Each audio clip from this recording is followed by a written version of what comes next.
देखिए मिस्टर शर्मा, समझने की कोशिश कीजिए। अगर आपने ओवरड्राफ्ट की लिमिट नहीं बढ़ाई तो ये कॉन्ट्रैक्ट हमारे हाथ से निकल जाएगा। I am sorry Sunil ji, मैं पहले ही आपकी लिमिट 5 लाख बढ़ा चुका हूं, इससे ज्यादा नहीं बढ़ा सकता। आप प्लीज मेरी भी मजबूरी समझें, मैं प्रोटोकॉल के अगेंस्ट नहीं जा सकता। कैसा प्रोटोकॉल मिस्टर शर्मा? हम जैसे मिडिल क्लास बिजनेसमैन को आप हजारों प्रोटोकॉल बताने लग जाते हैं, लेकिन इस देश के बड़े बड़े उद्योगपतियों को करोड़ों का लोन देते वक्त आपका प्रोटोकॉल क्या तेल लेने चला जाता है? ये आप कैसी बातें करने लगे सुनील जी, जुबान पर काबू रखिए। चलो यहां से यार, हम कुछ और सोचते हैं। अमित प्लीज, तुम्हें पता है ना, अगर ये प्रोजेक्ट हाथ से निकल गया तो हमें मिडिल क्लास बिजनेस के लेवल से ऊपर उठने में बरसों लग जाएंगे। मैं आपकी परिस्थिति समझ सकता हूं सुनील जी, लेकिन आप मेरी परिस्थिति समझने की कोशिश नहीं कर रहे। मैं बस इतना ही कह सकता हूं कि जब आप बड़े उद्योगपति बन जाएंगे तब आपकी जगह कोई और होगा। यही व्यवस्था है। आई होप आप मेरी बात समझ रहे होंगे।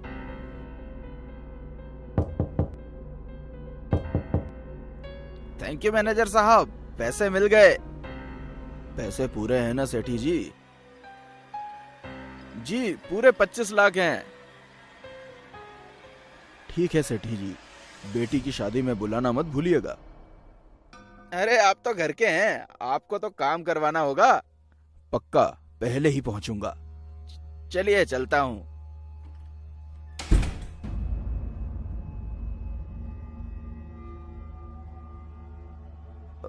हम भी चलते हैं शर्मा जी।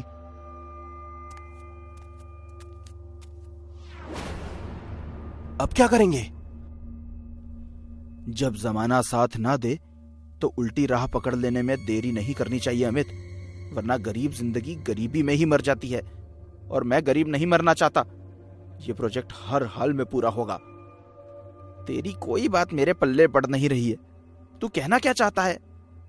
उस आदमी को लूटेंगे, उसके पास पूरे 25 लाख हैं, हमारा काम चल जाएगा। तू पागल है क्या? हम चोर उचक्के नहीं है सुनील, बिजनेसमैन है। बिजनेसमैन है इसलिए जानता हूं कि मुसीबत के समय क्या करना सही होगा। अब तू चाहे साथ दे या मत दे, मैं ये काम करके रहूंगा। बोल, तेरा क्या फैसला है? अगर उसने हमें पहचान लिया तो उसे मार डालेंगे। जल्दी बोल, साथ देगा या मैं अकेले जाऊं? वो जा रहा है। टेंशन मत ले, मैं ये काम अकेले कर लूंगा।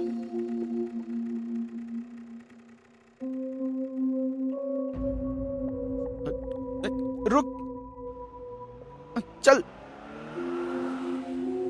आगे मोड़ पर रोक ले।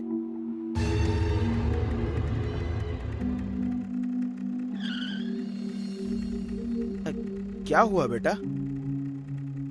कुछ नहीं अंकल, गाड़ी थोड़ी गर्म हो गई है।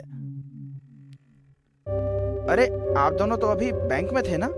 ठीक है, आगे एक गैरेज है, मैं वहां से मैकेनिक को भिजवाता हूं।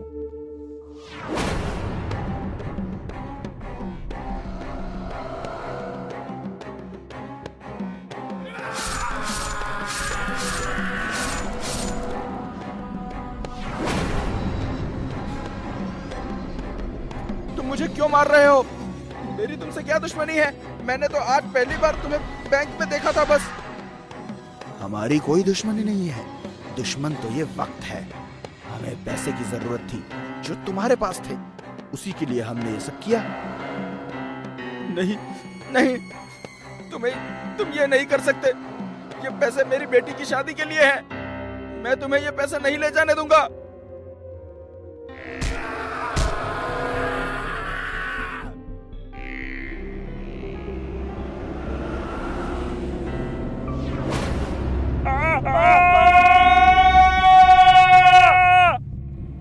हे आत्मा, इस धरा पर तेरा समय पूर्ण हुआ।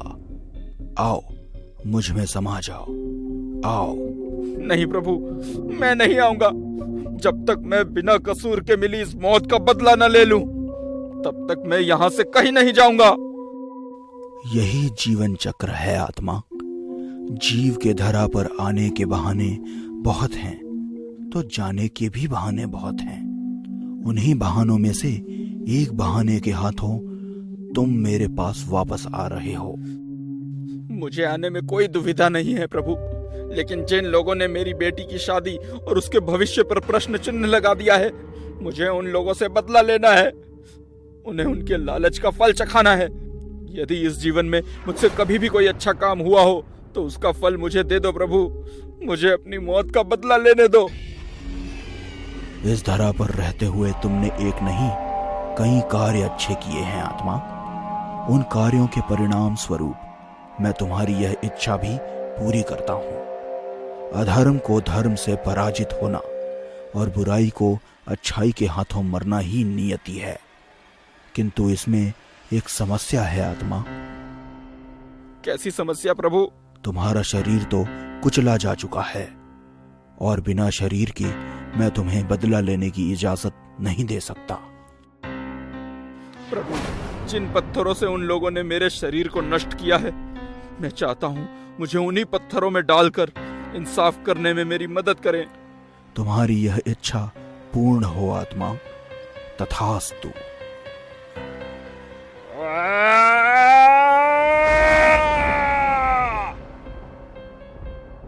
अरे हमारी जीत की खुशी में चीयर्स।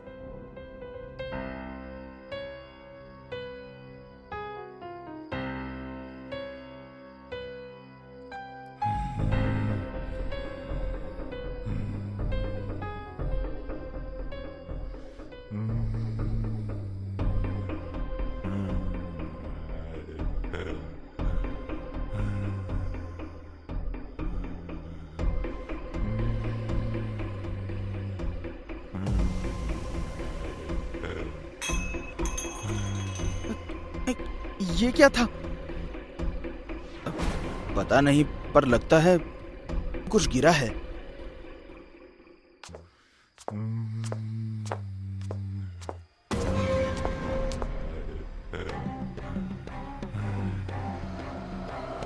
मरने के लिए तैयार हो जाओ। तुम कौन हो और ये पत्थर सी शक्ल क्यों बना रखी है? हमारी तुम्हारी क्या दुश्मनी है जो तुम हमें मारना चाहते हो?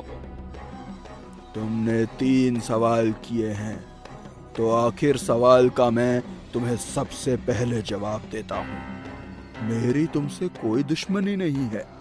दुश्मन तो ये वक्त है।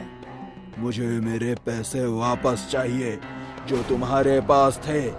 उसी के लिए मैं यहाँ आया हूँ।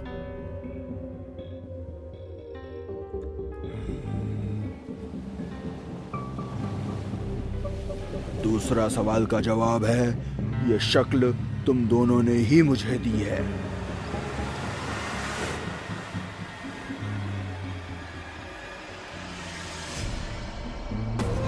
और पहले सवाल का जवाब, हाँ, मैं वही हूं जिसके बारे में सोचकर तुम्हारी हवा सरक रही है, जिसकी बेटी की शादी के पैसे तुम दोनों ने चुरा कर मार डाला। मैं वही सेठी हूं। नहीं, ये नहीं हो सकता है। तुम तो मर चुके हो।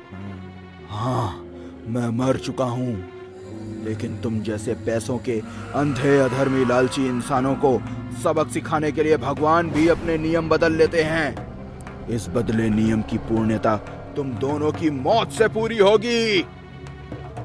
नहीं नहीं नहीं, हमें मत मारो। मैं तुम्हारा पैसा तुम्हें वापस दे दूंगा। हमें मत मारो, हमें मत मारो। ये रहा तुम्हारा पैसा। पैसों से मौत को खरीदा नहीं जा सकता बुरी आत्माओं, और उन पैसों से तो बिल्कुल भी नहीं जो तुम्हारे है ही नहीं।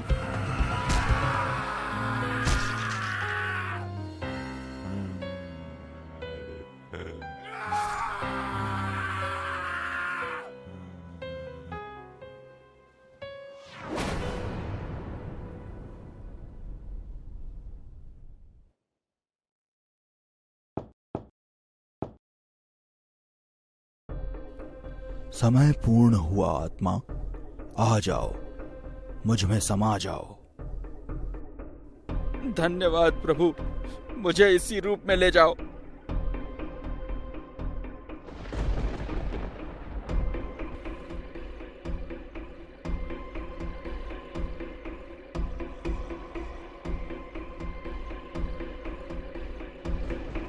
पापा,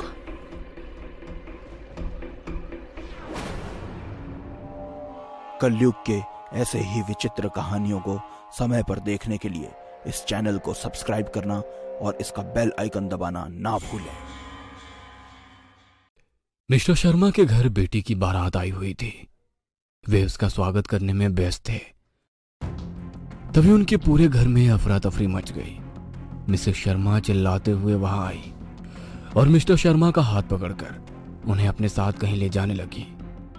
उनका ये रवैया देखकर सभी हैरान थे। दुल्हा भी उनके पीछे पीछे सच्चाई जानने के लिए गया तो उस कमरे में पहुंचकर उसके होश उड़ गए।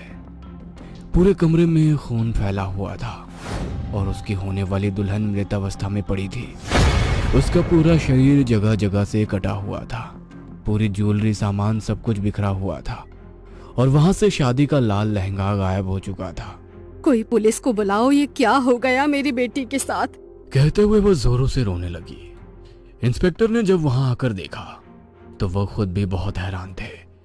लाश की हालत इतनी ज्यादा खराब थी कि यदि वो घर पर नहीं होती तो पहचानना मुश्किल होता। ये सब क्या हो रहा है? कुछ समझ में नहीं आ रहा है। शहर में इस तरह का ये चौथा केस है। दुल्हन का इतना बेरहमी से खून कर दिया गया और सारी ज्वेलरी वहीं पर पड़ी हुई है, मगर लहंगा गायब है। कौन हो सकता है इन सब के पीछे? दूसरी तरफ मीरा आज बहुत खुश थी। 4 दिनों के बाद उसकी शादी थी। सभी लोग शादी की तैयारी में व्यस्त थे, मगर सबके मन में कहीं ना कहीं शहर में होने वाली घटनाओं को लेकर असमंजस की स्थिति बनी हुई थी। क्यों ना हम लोग कहीं और जाकर शादी करें। मैं अपनी बेटी की जिंदगी के साथ कोई रिस्क नहीं ले सकती हूँ। यहाँ पर सब कुछ बुकिंग हो चुकी है।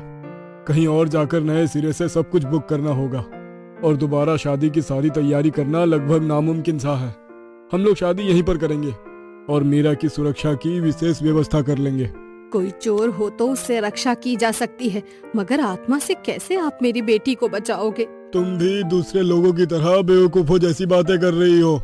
ये आत्मा वगैरह कुछ नहीं होता, लोगों का फैलाया हुआ भ्रम है। दोनों बातें कर ही रहे थे कि तभी मीरा वहां पर आ गई और अपनी शादी का लहंगा उन दोनों को दिखाने लगी। माँ, देखो ये लहंगा कितना सुंदर है। बुटीक वाले ने इस पर कितना सुंदर जरदोसी का वर्क किया है। सच में बहुत सुंदर है। शादी वाले दिन जब तू इसे पहनेगी तो एकदम राजकुमारी सी लगेगी। कहते हुए उन्होंने आगे बढ़कर अपनी बेटी को गले लगा लिया, मगर उनके मन में कहीं ना कहीं संशय जरूर था। वे अपने पिता की ओर देखते हुए इशारे में उन्हें अपना निर्णय बदलने के लिए कह रही थी। आंखों ही आंखों में उसे शांत रहने के लिए कहा, बेटा, एक बार इस लहंगे को पहनकर देख लो। कोई फिटिंग की प्रॉब्लम होगी तो अभी 4 दिन का समय है, सब कुछ अच्छे से ठीक हो जाएगा। हाँ पापा, वो तो मैंने सोचा ही नहीं। एक बार ट्राई करके आ जाती हूँ। कहते हुए मीरा अपने कमरे में गई और अपना शादी का लहंगा पहनकर कांच में खुद को निहारी रही थी कि उसे कांच में किसी और की परछाई नजर आने लगी। उसने चौंक कर पीछे देखा तो वहां पर कोई नहीं था। उसे लगा कि वो उसके मन का भ्रम होगा। वह लहंगा पहनकर अपनी मम्मी पापा को दिखाने के लिए हॉल में चली गई। कमरे में खिड़की के पास लगी हुई विंड चाइम जमीन पर गिर गई और कमरे की लाइट्स अपने आप बंद चालू हो रही थी। देर रात जब मीरा खिड़की के पास बैठी अपने होने वाले पति से फोन पर बातें कर रही थी, तभी उसे ऐसा महसूस हुआ कि उसके पीठ पर कुछ गर्म हवाएं आ रही है, जैसे कोई तेजी से उसके पीछे सांस ले रहा हो। बाहर सर्दी का मौसम है और खुली हुई खिड़की, ऐसे में पीठ पर गर्म हवा महसूस होते ही वो मुस्कुराते हुए बोली, मुकुंद के बच्चे, चुपचाप मेरी बातें सुनता है? रुक, तुझे अभी बताती हूँ मैं। कहते हुए वो अपने भाई को मारने के लिए पलटी तो पीछे कोई नहीं था। वह कमरे में उसे ढूंढने लगी, मगर कमरे में कोई नहीं था। वो बेफिक्र होकर दोबारा मोबाइल पर बात करने लगी। दूसरे दिन मीरा की हल्दी की रस्म थी।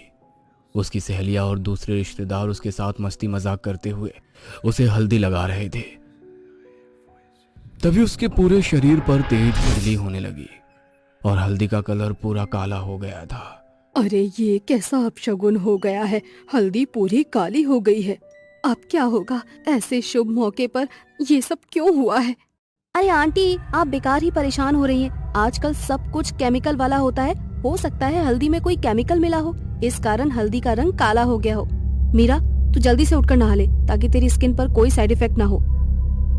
अपनी सहेली के कहने पर मीरा तुरंत नहाने के लिए चली गई, मगर वो इस बात से अनजान थी कि बाथरूम में लगे हुए बड़े से मिरर में से एक साया उसे देख रहा है। वो नहा ही रही थी कि शावर में से पानी की जगह खून आना शुरू हो गया। पूरा बाथरूम लाल हो गया। वह आधी सी नहाकर बाथरूम से बाहर आ गई। उसे समझ नहीं आ रहा था कि उसके साथ ये सब क्या हो रहा है, क्योंकि इतना सब कुछ वहम नहीं हो सकता। अब उसके मन में भी भय पैदा हो गया कि कहीं ऐसा ना हो कि उसके शादी वाली रात उसकी भी मौत हो जाए। डर के कारण वो कमरे के एक कोने में बैठी थर थर कांप रही थी। तभी उसके पापा वहां आए। वह तुरंत उनके गले लगकर रोने लगी और उन्हें अपने मन की बात बता दी। अरे यह सब तुम्हारे मन का वहम होगा। हल्दी के ऊपर साबुन लगाते हैं तो उसका रंग लाल हो जाता है, पता है ना। हो सकता है तुमने हल्दी छुड़ाने के लिए साबुन लगाया होगा, वही लाल पानी पूरे बाथरूम में फैल गया और तुम बेकार ही डर गई। अरे कल तुम्हारी शादी है और मैं नहीं चाहता कि मेरी बेटी अपनी शादी में यूं डरी डरी से घूमे। चलो अब जल्दी से मुस्कुरा दो। कहते हुए उन्होंने उसे गुदगुदी कर दी। वो भी खिलखिलाती हुई हंसकर अपने पापा के गले लग गई। आधी रात को जब वो सो रही थी तो उसे बिस्तर में काफी ठंड होने का एहसास होने लगा। ऐसा लगा वो बर्फ की सिल्ली पर लेटी हुई है। वो ठंड से कांप उठी। उसके पास ही उसकी माँ सो रही थी। वो भी उसके इस तरह उठने से तुरंत उठकर बैठ गई। क्या हुआ तुझे? क्यों परेशान दिख रही है? माँ माँ माँ वो। मीरा उन्हें सब कुछ बताना चाहती थी, मगर उसके मुंह से शब्द नहीं निकल पा रहे थे। उसकी माँ को लगा शायद कल शादी है, इसीलिए घबरा रही होगी। उन्होंने उसे पकड़कर अपने गले लगा लिया, मगर मीरा पूरी तरह से ठंडी पड़ी हुई थी। उसे समझ में नहीं आया कि ऐसा क्यों हुआ, मगर वे अपनी बेटी को हर हाल में कल सुरक्षित रखना चाहती थी। उन्होंने तुरंत अपने भाई को फोन कर गांव से अपने गुरुजी को लाने के लिए कह दिया था। पूरे घर में मेहमानों की धूम मची हुई थी। सभी लोग बारात के आने का इंतजार कर रहे थे, मगर मीरा की माँ के मन में बहुत डर था। मीरा भी डरते हुए तैयार होने लगी। तभी उसके कमरे में लाइट बंद चालू होने लगी और कांच में से एक साया उभर कर बाहर आया और उसे देखकर मीरा की चीख निकल गई। ये शादी मत करो, मना कर दो, बारात वापस भेज दो। कौन हो तुम और ये क्यों कर रही हो? शादी के बाद जिंदगी बर्बाद हो जाती है, जीवन में कुछ भी नहीं बचता। मेरी मानो शादी मत करो। किसने कहा शादी के बाद जिंदगी खराब हो जाती है? मैं क्यों तुम्हारे कहने पर शादी नहीं करूं? मैं तो शादी जरूर करूंगी। यदि तुम्हें शादी करनी ही है तो मैं तुम्हें जिंदा नहीं छोड़ूंगी, तुम्हें मरना होगा। शादी करने के बाद मरने से अच्छा है कि तुम अभी मर जाओ। कहते हुए वो अपने बड़े नाखूनों से मीरा के ऊपर वार करने ही वाली थी कि तभी गुरुजी वहां आ गए। रुक जा, मुझे पता था कि तू यहाँ जरूर आएगी। तू मीरा को नहीं मार सकती है। मैं मीरा को मार नहीं रही हूँ, बचा रही हूँ। शादी के बाद ससुराल वाले बहू को जिंदा जला देते हैं। मुझे भी उन्होंने तड़पा तड़पा कर मारा था। मैं नहीं चाहती कि अब कोई और लड़की इस तरह तड़प कर मरे। बेटा, दुनिया में बहुत तरह के लोग होते हैं, सब एक जैसे नहीं होते। यदि शादी में तुम्हारा एक्सपीरियंस खराब है तो इसका मतलब ये तो नहीं कि तुम किसी और की शादी नहीं होने दोगी। शादी होना दो लोगों का मिलन इस प्रकृति को चलाने के लिए अनिवार्य है। तुम उस नियम को नहीं बदल सकती हो। बदलेगा, हर नियम बदलेगा। मैं किसी की भी शादी नहीं होने दूंगी। मुझे अब इस लाल लहंगे से डर लगने लगा है। तुम्हें अब इससे डरने की जरूरत नहीं होगी। तुम्हारे गुनहगारों को सजा हम दिलाएंगे और तुम्हारी मुक्ति भी होगी। कहते हुए गुरुजी ने कुछ मंत्रों का जाप करते हुए गंगा जल उसके ऊपर छिड़का तो वो खूबसूरत सी लड़की में बदल गई। उसने अपनी पूरी कहानी उन लोगों को सुनाई। तभी गुरुजी ने उसके घर वालों को सजा दिलवाने का विश्वास दिलाया और फिर उसे मुक्ति दे दी। मीरा की शादी बहुत धूमधाम से हो गई। लाल लहंगे में सजी हुई मीरा बहुत खूबसूरत लग रही थी। उसने अपनी शादी के बाद गुरुजी की मदद से उस लड़की के ससुराल वालों को सजा दिलाई और अपना वादा पूरा किया। रात के करीबन 3 बज रहे थे। यश अपने कमरे में बेखबर सोया हुआ था। तभी अचानक किसी बुरे सपने से उसकी आंख खुल गई तो पूरे कमरे में धुंध नजर आने लगी। उसे सांस लेने में दिक्कत होने लगी। कमरे में घबराहट और बेचैनी इस कदर बढ़ गया कि वो उठकर अपनी बालकनी में चला गया और सिगरेट पीने लगा। तभी उसका फोन बजने लगा और वो वापस अपने कमरे में आया। कमरे का तापमान बहुत ही कम था। उसने एसी की ओर देखा तो वो भी बंद था। मुंबई के उसूम वाले माहौल में बिना एसी के कमरा इतना ठंडा कैसे हो रहा है, वो ये सोच ही रहा था कि उसका फोन दोबारा बजने लगा। फोन उसके पापा का था। बेटा, जितनी जल्दी हो सके आ जाओ, तुम्हारी माँ हमें छोड़कर चली गई। यश के हाथों से फोन जमीन पर गिर गया। उसे समझ ही नहीं आया कि पापा ने जो कुछ भी कहा वो सच है या सपना। शायद ये बेचैनी और घबराहट माँ के कारण ही हो रही थी, क्योंकि संतान और माँ के दिल के तार तो बच्चे के जन्म से पहले ही जुड़ जाते हैं। उसने अपनी अलमारी से 2 जोड़े कपड़े निकालकर अपना बैग पैक किया और कार से रात में ही गांव की ओर निकल गया।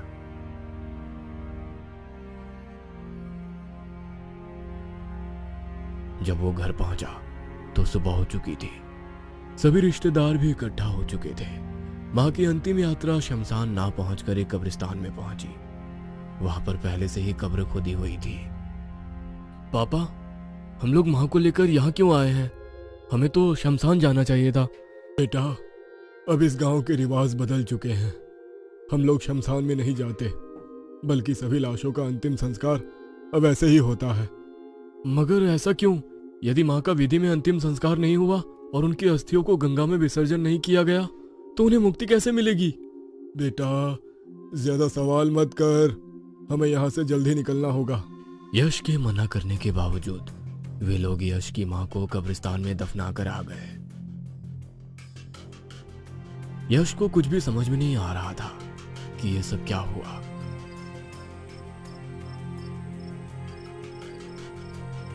रात को उसे नींद नहीं आ रही थी। रह रहकर उसे अपनी मां की शक्ल नजर आ रही थी। तभी वो अपना ध्यान परिवर्तित करने के लिए रात में गांव की गलियों में घूमने लगा। तभी उसे पायल की आवाज आने लगी। उसने उस आवाज की तरफ घूमकर देखा तो वहां पर कोई नहीं था। आवाज धीरे धीरे तेज हो रही थी।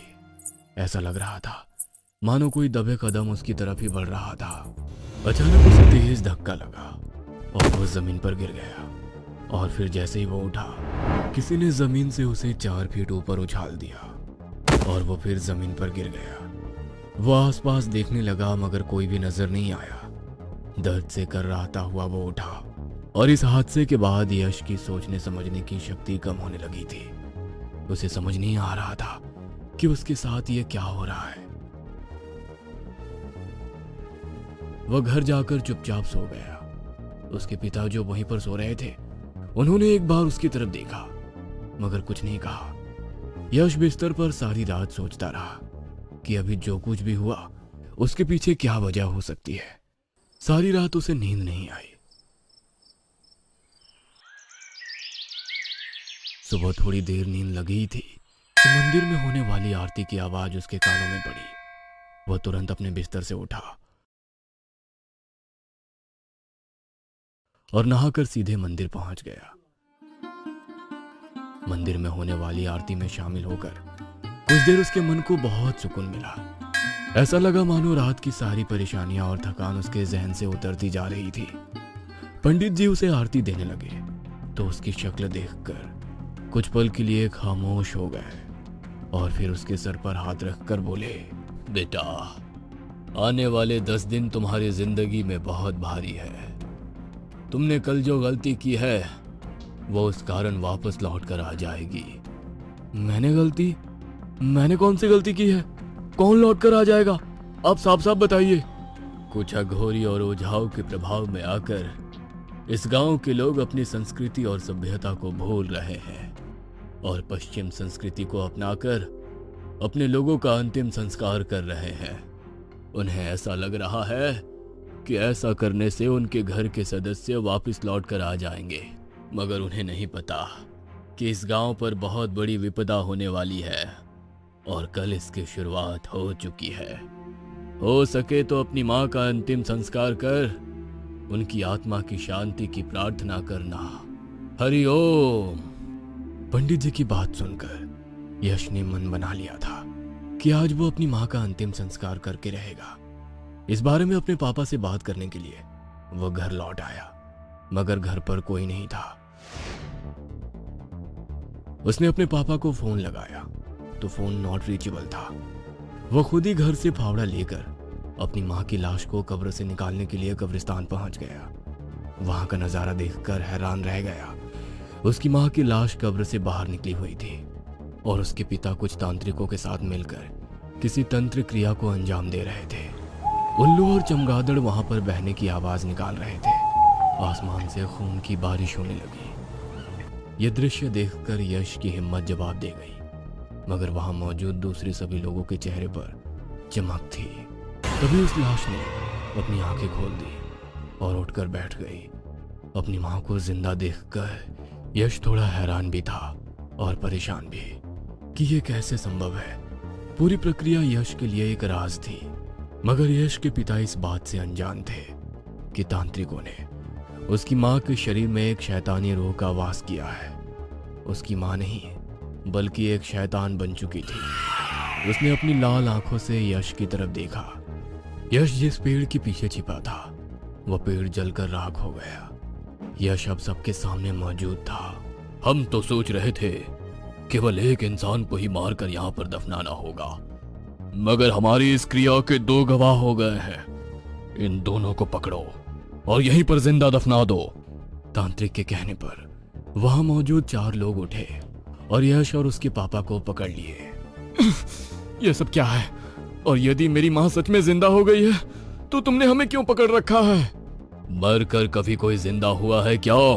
जो अब होगा वो तो हमारा फैलाया हुआ भ्रम था जिसमें तुम सब लोग फंस गए। कई लाश यहाँ पर दफन हुई, मगर किसी के भी शरीर में शैतान दाखिल नहीं हो पा रहा था। वो सब लाशें हमारे लिए बेकार थी, मगर हमारे पिछले 5 सालों की मेहनत रंग लाई। आज देखो शैतान जिंदा हो गया। कहते हुए वो तांत्रिक जोर जोर से हंसने लगा। अब बस 2 दिन और, उसके बाद इस दुनिया पर शैतान का साम्राज्य होगा। कहते हुए उस तांत्रिक ने उन दोनों के सर पर वार किया और उन दोनों को वहां गड्ढे में दफना दिया। यश के पिता की तो उसी वक्त मौत हो गई थी, मगर यश जिंदा था। उन लोगों ने उसे जिंदा ही दफना दिया और वहां से चले गए। उन लोगों के जाने के बाद मंदिर के पुजारी ने तुरंत वहां गड्ढा खोदकर यश को बाहर निकाला और अपने साथ मंदिर में ले आए। अगले दिन जब यश को होश आया तो उसकी आंखें नम थी। मां के साथ साथ उसने पिता को भी खो दिया था। बेटा, तुम्हें उन लोगों से अपनी मां के शव को हर हाल में प्राप्त करना होगा और उसका अंतिम संस्कार ही इस पूरी समस्या का हल है। मगर तुम जितना सोच रहे हो वो उतना आसान नहीं है। वो लोग इस वक्त साधना में होंगे। यही वक्त है जब तुम अपनी मां के शव को हासिल कर सकते हो। ये लो रुद्राक्ष की माला और पवित्र त्रिशूल, ये तुम्हारी हर मुसीबत में रक्षा करेगा। पुजारी के कहने पर यश मां दुर्गा को प्रणाम करके कब्रिस्तान की ओर निकल गया। वहां देखा तो उन लोग उसकी मां की शव को बीच में रखकर कुछ विशेष अनुष्ठान कर रहे थे। जैसे ही उन लोगों को यश के वहां होने का एहसास हुआ, उन्होंने आहुति में खून डाला। आसमान से पत्थरों की बरसात होने लगी। वे पत्थर यश के ऊपर गिर रहे थे। पत्थरों की बरसात से यश घायल होने लगा था, मगर उसे अपनी मां को शैतान बनने से बचाना था, इसलिए वो आगे बढ़ता रहा। उल्लू और चमगादड़ तेजी से चीख रहे थे। आंधी के झोंके के साथ मिट्टी उड़कर उसकी आंखों में जा रही थी। दूसरी तरफ तांत्रिक अपनी साधना में लीन थे। तभी यश भगवान का नाम लेने लगा और आगे बढ़ने लगा। जैसे जैसे वो आगे बढ़ रहा था, उसने वहां मौजूद अपनी मां के शव को तुरंत रुद्राक्ष की माला पहनाई और मुख्य तांत्रिक पर त्रिशूल से वार कर दिया। जैसे ही उस त्रिशूल से वार किया, यश की माँ के गले में रुद्राक्ष की माला होने के कारण बुरी तरह से तड़प रही थी। यश ने उस त्रिशूल को लिया और अपनी माँ के सीने में भी डाल दिया। उसकी माँ के शरीर से भी एक काला धुआं बाहर निकला और पूरे कब्रिस्तान में जो हलचल मची हुई थी खामोश हो गई। तांत्रिक के सहयोगी डर से वहां से भाग गए। तब तक पुजारी और दूसरे गांव के लोग वहां पर आ गए थे। पुजारी ने सभी लोगों को हकीकत बताई। तब गांव के सभी लोगों ने मिलकर यश की माँ का और तांत्रिक की लाश का भी अंतिम संस्कार किया। हमारे कई वेद और शास्त्र में इंसान को पूजनीय देने का तरीका है, मगर कुछ राज को राज रहने दिया जाए तो सही रहता है।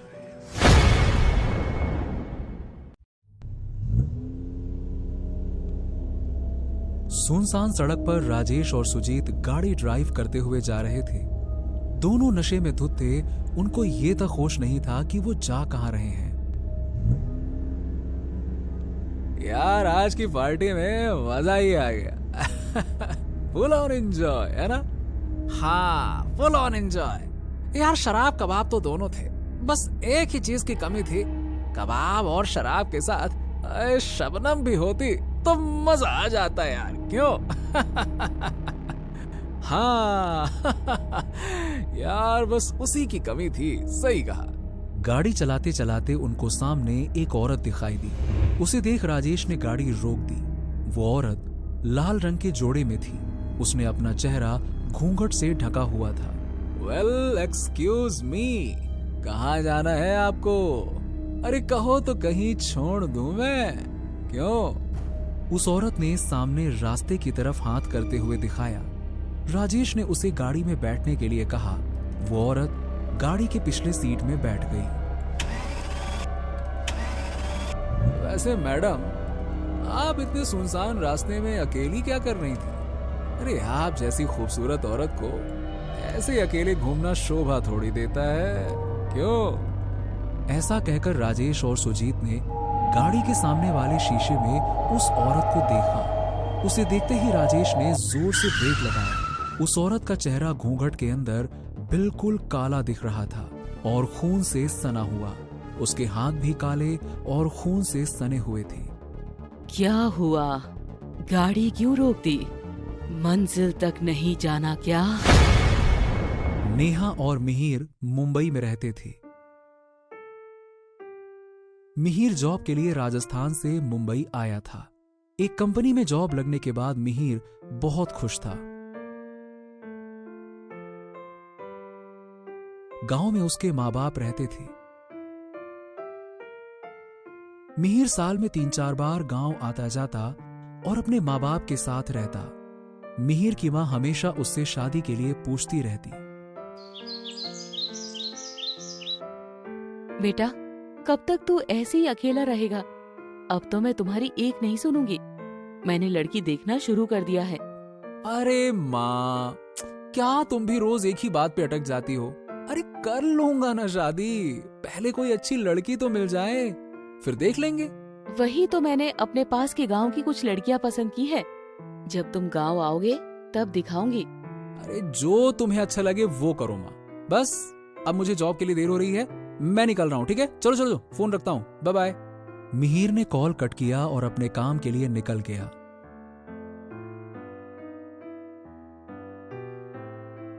ऑफिस पहुंचने के बाद उसने देखा कि एक नई लड़की ने जॉब ज्वाइन की है। मिहिर ने जब पहली बार नेहा को देखा, वो तभी उसे पसंद आ गई थी। धीरे धीरे मिहिर और नेहा के बीच अच्छी दोस्ती हो गई। अब वो दोनों साथ ही काम करते, लंच करते। मिहिर घर जाते जाते नेहा को भी अपने बाइक से उसके घर पे ड्रॉप करता।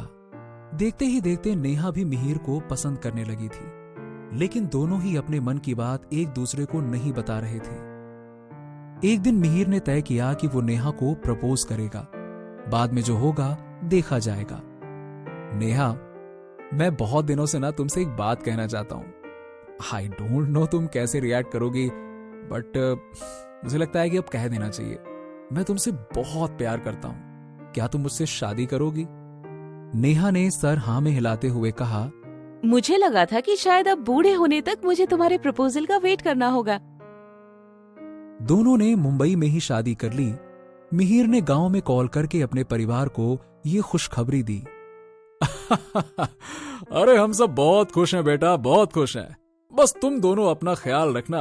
और हाँ, अरे बहू को जल्दी गांव से लेकर आ। अब हमसे भी तो मिलवाएगा कि नहीं मिलवाएगा, क्यों? हाँ बाबूजी, जैसे ही हम दोनों को छुट्टी मिलती है हम वापस आ जाएंगे, ठीक है? एक दिन जब मिहिर और नेहा सो रहे थे तब मिहिर को बहुत बुरा सपना आया और वो हड़बड़ाते हुए नींद से जाग गया। उसने देखा कि अभी रात के 3 बजे हैं और नेहा बड़े शांति से सो रही है। उसने ज्यादा कुछ नहीं सोचा और चुपचाप सो गया।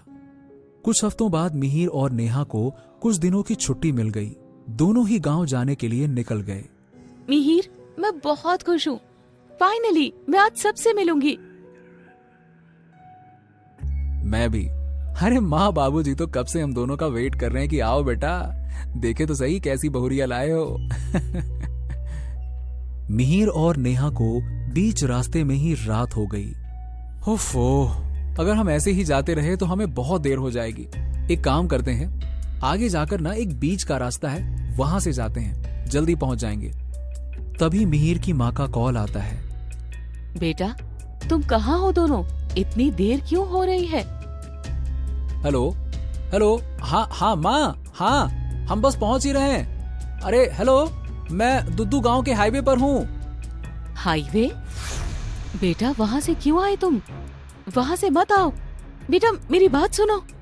कॉल कट जाता है। अरे यार, इस मोबाइल को भी अभी बंद होना था।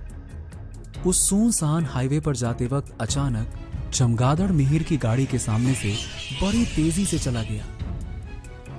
मिहिर ने घबराकर जोर से ब्रेक मारा। ये क्या था मिहिर? पता नहीं, हो सकता है कि शायद कोई पंछी होगा। चलो आगे चलते हैं। ऐसा कहकर मिहिर ने गाड़ी आगे बढ़ा दी। आगे जाकर उन दोनों को एक औरत रोड के साइड में खड़ी हुई दिखाई दी। मिहिर ने गाड़ी रोकी। उसने देखा कि एक औरत लाल रंग के जोड़े में है और घूंघट से अपना चेहरा ढका हुआ है। आप कहाँ जाना चाहती हैं? उस औरत ने सामने की ओर इशारा किया। वो औरत पीछे वाली सीट पर बैठ गई। मिहिर ने गाड़ी शुरू की और थोड़ा आगे जाने के बाद मिहिर ने जब पीछे वाली सीट पर देखा तो वहां कोई नहीं था। मिहिर ने घबराकर जोर से ब्रेक मारा। क्या हुआ मिहिर? जरा आराम से, गाड़ी क्यों रोक दी? नेहा, नेहा, वो औरत जो अभी पीछे गाड़ी में बैठी थी, वो कहां गई? नेहा ने पीछे मुड़कर देखा तो पीछे वाली सीट खाली थी। वो दोनों बहुत डर गए। मिहिर ने बिना वक्त गवाए गाड़ी शुरू की, लेकिन वो औरत उनकी गाड़ी के सामने थी। मिहिर और नेहा गाड़ी के बाहर आए। कौन हो तुम? अचानक से कैसे गाड़ी के अंदर से गायब हो गई और अभी सामने खड़ी हो? कौन हो?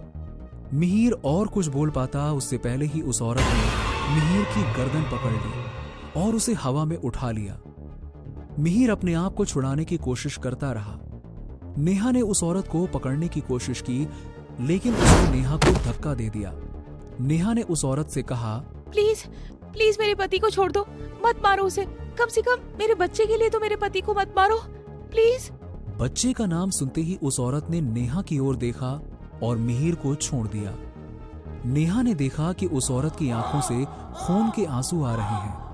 वो औरत एक डरावनी आवाज निकालकर रोने लगी और अगले ही पल वहां से गायब हो गई। मिहिर, तुम ठीक तो हो ना मिहिर? हाँ, मैं ठीक हूं।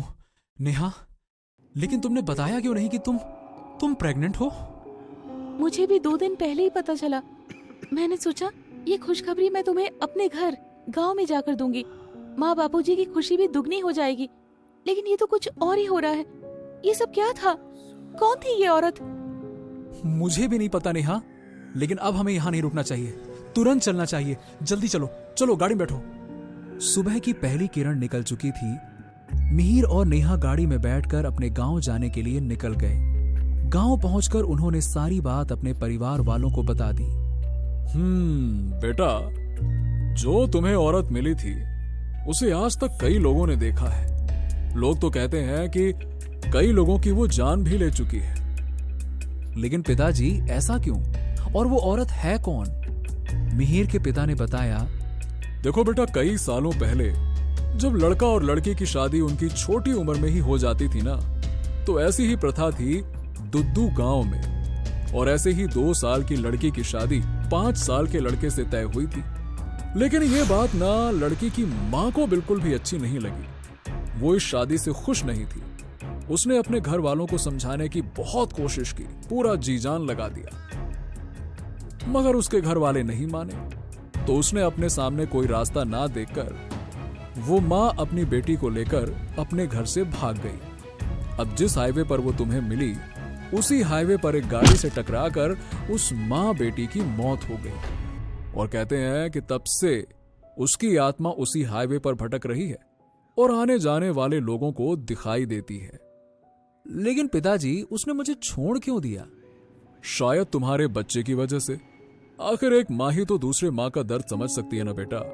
और नेहा ने जब बच्चे की बात की तो शायद उसके मन में ममता जाग गई हो, और उसने भी अपनी जान तो अपनी बेटी के लिए ही गंवाई है ना, बस। अपने ससुर की बात सुन नेहा के मन में उस औरत के प्रति एक भावना तो जाग उठी थी, लेकिन उस औरत का डर अभी भी नेहा के मन में बना हुआ था। इसीलिए शायद वापस मुंबई लौटते वक्त वो उस रास्ते से नहीं गई।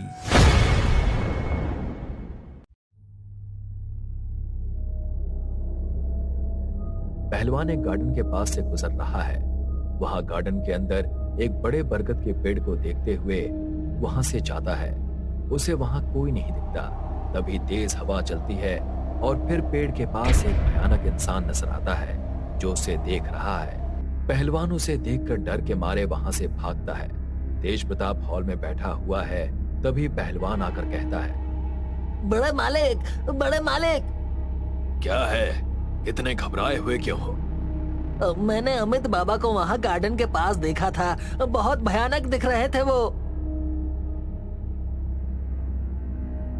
तेरा नाम पहलवान है और शरीर भी पहलवानों जैसा है, लेकिन दिमाग बच्चों वाला है।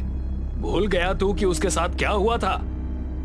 जुगनी और अमित गार्डन में बेंच पर बैठकर बातें कर रहे थे। तभी वहां तेज प्रताप अपने नौकर पहलवान के साथ गार्डन की दूसरी ओर से आता है। वो बातें कर रहे थे। हमारे छोटे से कस्बे में ये जो पार्क बना है ना, बहुत अच्छा हो गया है। तभी पहलवान की नजर अमित पर पड़ती है। बड़े मालिक, वो देखिए अमित बाबा। सामने का नजारा देख तेज प्रताप की आंखें गुस्से से लाल हो गईं। तेज प्रताप और पहलवान अमित के पास गए और हंसते हुए बोले, अमित बेटा। पापा, आप? बेटा, तुझे तेरी माँ बुला रही है, जल्दी घर पहुंच। अमित बिना कुछ कहे निकल जाता है। जुगनी भी जाने लगती है कि तेज प्रताप उसे रोक लेता है। तेज प्रताप, पहलवान रात को घर पहुंचे। उन्होंने देखा कि अमित, कांति विनय हॉल में बैठे हैं। वो जैसे ही अंदर आते हैं, अमित जुगनी के बारे में पूछता है। पापा, माँ ने मुझे नहीं बुलाया था। खैर, अब आपकी जुगनी से मुलाकात भी हो गई। मैं उससे शादी करना चाहता हूँ। वो आपको कैसी लगी? मार दिया मैंने उसे। उस लड़की की हिम्मत कैसे हुई ठाकुर खानदान की बहू बनने का सपना देखने की? क्या? आपने बहुत गलत किया पापा। मैं आपकी हैवानियत के बारे में पुलिस को बता दूंगा।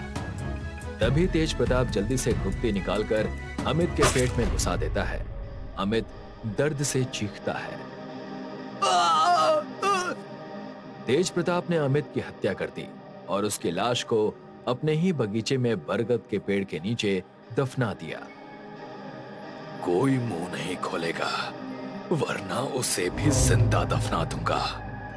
एक दिन अमित की मां कांति अपने कमरे में खिड़की के पास कुर्सी पर बैठकर अमित की तस्वीर हाथ में लिए रो रही थी। तभी उसे ऐसा लगा जैसे अमित ने उसे पुकारा हो। माँ, तुमने मुझे क्यों नहीं बचाया? तुम मुझे इंसाफ नहीं दिलाओगी? कांति आवाज सुनकर डर गई। पीछे मुड़ते ही उसे अमित खड़ा दिखाई दिया। वो जोर से चीखी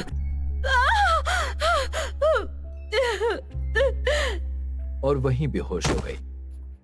आवाज सुनकर तेज प्रताप भागता हुआ कमरे में गया। कांति को बेहोश पड़ा देखकर वो कांति के पास गया और उसे होश में लाने की कोशिश करने लगा। कांति, कांति, कांति! तेज प्रताप ने कांति के चेहरे पर पानी छिड़का और कांति को होश आया। तुम ठीक हो? लेकिन कांति ने कोई जवाब नहीं दिया। उसके हाथ में अमित की तस्वीर देख तेज प्रताप उसकी हालत समझ गया। देखो कांति, जो होना था सो हो गया। अब सब कुछ भूल कर आगे बढ़ो। कैसे भूल जाऊं मैं अपने बेटे को? आपने उसे मार दिया। अरे कौन सा बाप मारता है अपने ही बेटे को इतनी छोटी सी बात पर? खबरदार, जो आज के बाद फिर से ये बात मुंह से निकाली भी तो समझ में आया हो तो ठीक, वरना। विनय बेड पर बैठकर बुक पढ़ रहा था। तभी खिड़की के पास स्टडी टेबल पर रखी एक बुक के पन्ने अपने आप पलटने लगते हैं। विनय को लगा कि खिड़की से आ रही हवा के कारण पन्ने पलट रहे होंगे। वो खिड़की और बुक भी बंद कर देता है। विनय वापस बेड पर आकर बैठ जाता है। तभी उसे सामने स्टडी टेबल पर कोई बैठा हुआ नजर आता है। कौन हो तुम? ऐसा पूछते ही वो इंसान वहां से गायब हो गया। विनय उसके बारे में सोच ही रहा था कि अचानक उसे बेड के नीचे से रोने की आवाज आती है। उसने बेड के नीचे देखा, लेकिन वहां कोई नहीं था। लगता है मेरे कान और आंख बोलने लग गए हैं। कुछ भी सुनाई या दिखाई नहीं दे रहा। विनय जैसे ही बेड के ऊपर जाने के लिए मुड़ता है तो वहां बेड पर अमित का भूत बैठा है। दोनों की नजरें मिलती हैं और विनय डर के मारे चीख पड़ता है और बेहोश हो जाता है। अमित का भूत विनय के शरीर पर कब्जा कर लेता है।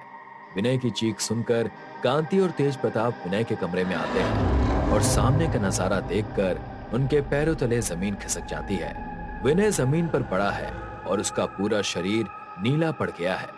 कांति रोते हुए विनय को उठाने की कोशिश करती है। विनय, विनय बेटा, बेटा तू ठीक है? विनय! तभी विनय आंखें खोलता है और बैठता है। उसकी आंखें लाल हो गई थीं और वो डरावनी आवाज में कहता है, मैं ठीक हूं मां। ये कहकर विनय खड़ा होता है। तुमने मुझे इंसाफ नहीं दिलाया, इसीलिए मैं खुद इंसाफ करने आ गया। विनय तेज प्रताप के पास जाकर उसकी गर्दन दबाने लगा। तेज प्रताप चिल्लाने लगा। उसने गुप्ती निकालकर विनय पर हमला किया।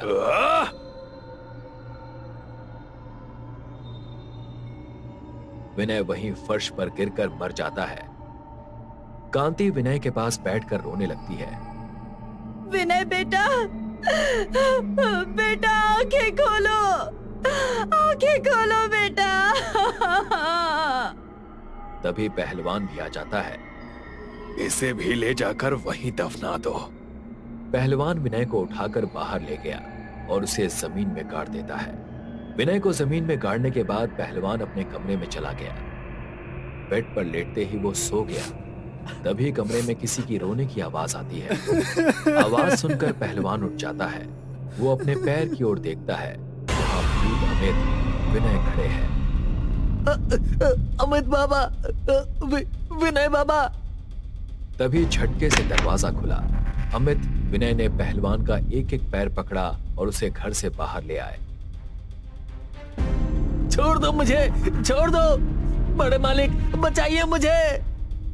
अमित और विनय पहलवान को घसीटते हुए बरगद के पेड़ के पास लाते हैं और उसे हवा में उछाल देते हैं। पहलवान पीठ के बल उसी पेड़ के पास गिर जाता है। अमित बाबा, विनय बाबा, मुझे माफ कर दो, छोड़ दो मुझे। आपके पापा ने जो कहा मैंने वही किया, मुझे छोड़ दो। हमारे पापा ने जो पाप किया है उसकी सजा उन्हें भी जरूर मिलेगी, लेकिन पहले तुझे मौत की सजा मिलेगी।